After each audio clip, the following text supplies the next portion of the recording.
നല്ല റെഡ് കളറുള്ള ഒരു ചട്നിയാണ് കാണിക്കുന്നത്.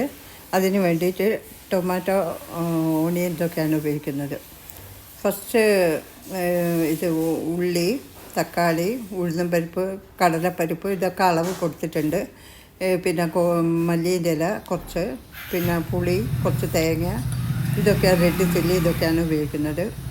എന്നിട്ട് ഒരു പാന് അടുപ്പത്ത് വെച്ചിട്ട് ആദ്യം 1 ടീസ്പൂൺ ഓയിൽ അതിൽ ചേർക്കുക. എന്നിട്ട് ഉഴുന്നും പരിപ്പ്, കടലപ്പരിപ്പ് ഇത് ചേർത്ത് നന്നായിട്ട് ഫ്രൈ ചെയ്യുക. കുറച്ച് ചൂടാവുന്ന സമയത്ത് ഉള്ളി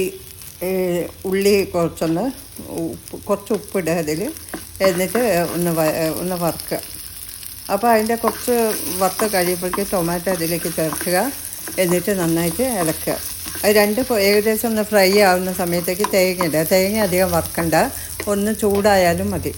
കാരണം ബ്രൗൺ കളറാവാൻ പാടില്ല. പച്ചച്ചോയ സ്മെല്ല് പോകുന്നവരെ അത് വറുത്താൽ മതി. എന്നിട്ട് ഉള്ളീൻ്റെ തക്കാളീൻ്റെ ഒക്കെ പച്ച സ്മെല്ല് പോകുന്നവരെ വറുക്കുക. എന്നിട്ട് അങ്ങനെ അത് ഒരു പാത്രത്തിലേക്ക് മാറ്റുക.